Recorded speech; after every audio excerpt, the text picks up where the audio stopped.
আইলা university থেকে আজকে তারা মিছিল বের করেছিল, মানে এটা নিয়ে এই ছাত্রদের আন্দোলনের তারা পরিপ্রেক্ষিতে তারা একইভাবে সরব ছিলেন।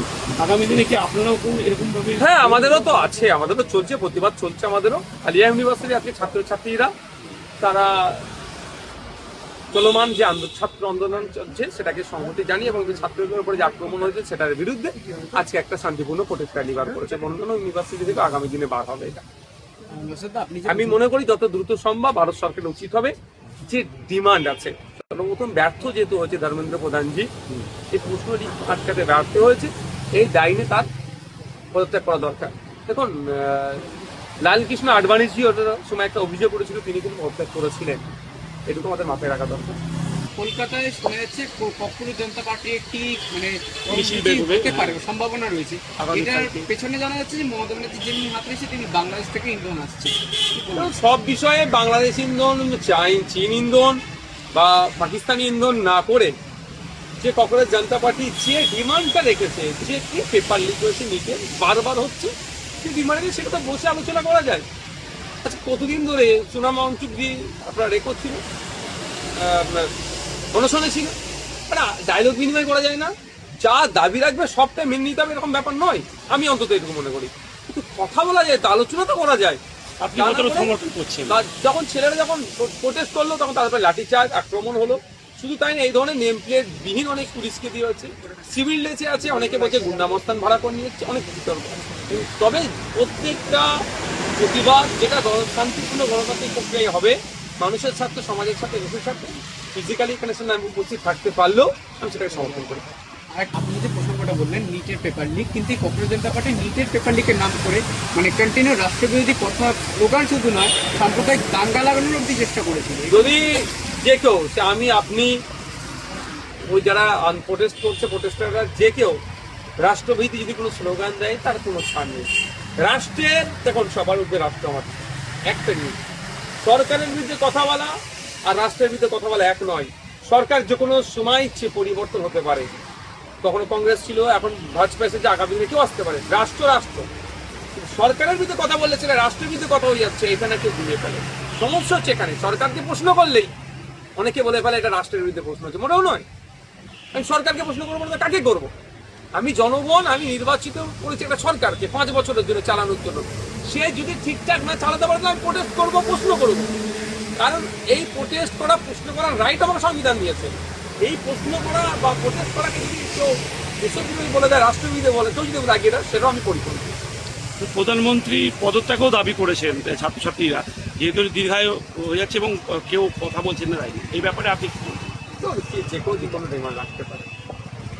আগে শিক্ষামন্ত্রী, কেন্দ্রীয় শিক্ষামন্ত্রী ধর্মেন্দ্র প্রধানমন্ত্রী পদত্যাগটা করুন।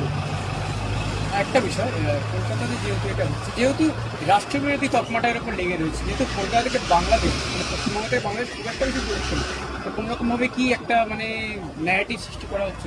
না দেখেন, আমি তাদের মেনে না। বর্ডারের পাশে কেউ কি প্রোটেস্ট করতে পারবে না?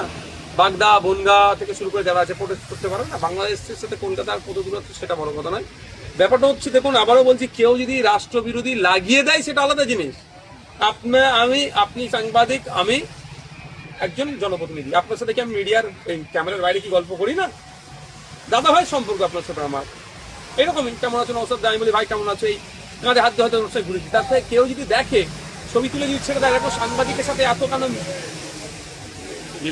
মেলবন্ধন, তাহলে এই সাংবাদিকটা নওশাদ সিদ্দিকীর পক্ষে খবর নেবে, এটা তো ব্যাপার নয়। কেউ যদি লাগিয়ে দেয় কোনো ধরনের, সেটা ব্যাপার না। যদি রাষ্ট্রবিরোধী কোনো কাজ করে, সে না ছাড় পাবে না, তাকে আমরা তার বিরুদ্ধে আমরা কথা বলবো। এবং আজকে বিধানসভা অধিবেশনে পরিকল্পনা নিয়ে আলোচনা সাথে সাথে হচ্ছে আপনার পর্যটন এবং উত্তরবঙ্গ উন্নয়ন, এই 3টে বিষয় নিয়ে আলোচনা। যে আলোচনা চর্চা হয়েছে আমি অংশগ্রহণ করেছি। প্রথম বছরের সরকার, এখন 1 বছর পূর্ণ হয়, স্বাভাবিকভাবে বাজেটে যেগুলো গ্যাপ আছে সেগুলো ভরিয়ে দিয়েছি।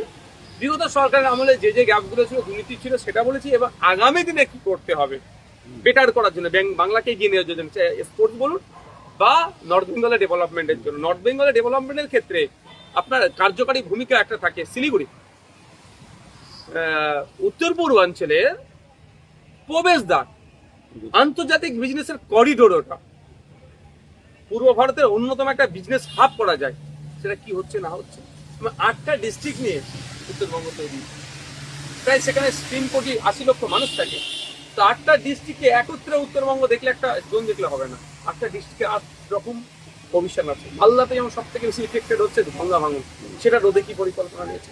কালিম্পংয়ে আপনি অর্গানিক চাষের জন্য একদম সব থেকে ভালো এলাকা, ওখানে ফল ফুল তৈরির ক্ষেত্রে বিশাল কমিশন আছে। ডুয়ার্সের পার্টিতে চা বাগানের ব্যাপার আছে। এই যে 8টা জেলাকে নিয়ে তৈরি, সেই বিষয়টা নিয়ে চর্চা পাটনা মানুষ করছে আগামী দিনে কীভাবে কী করতে, কীভাবে। একটা সময় ছিল বাংলার ফুটবল টিমে এই দেশের ফুটবল টিমে 12 জন মতো 11 জন 12 জন বাঙালি ফুটবলার থাকতো, এখন একটাও নাই। এটাকে তুলে আনতে গেলে কীভাবে কী করতে, এইসব নিয়ে হচ্ছে। রাষ্ট্র ছিল পর্যটন শিল্প, বিশেষ করে যেটা আমি বলেছি ধর্মীয় পর্যটন বলে একটা পাঠ রাখা হয়েছে, যেখানে শুধুমাত্র হিন্দু ধর্মের মানুষের জন্য হিন্দু ধর্মস্থানগুলোতে। কিন্তু পশ্চিমবাংলাতে আরো ভিন্ন ভিন্ন ধর্মের মানুষজন আছে, শিখ, জৈন, পার্সি, বুদ্ধিস্ট, সেইগুলো ফুরফুরা শরীফ আছে, মোগলবাড়ি আছে, শিখেদের কলকাতায় বড় সব থেকে বড় গুরুদুয়ারা আছে, জৈনদের মন্দির আছে, পার্সিদের মন্দির আছে, পরশুরাম মন্দির আছে। এইগুলোকে কেন কানেক্ট করা হয়নি? বা ভিন্ন ভাষাভাষী যারা সংখ্যালঘু, ধর্মীয় সংখ্যালঘু নয়, যারা ভাষাভাষী সংখ্যালঘু, তাদেরকে ইনক্লুড করা এই বিষয়ে কথা বলেছি।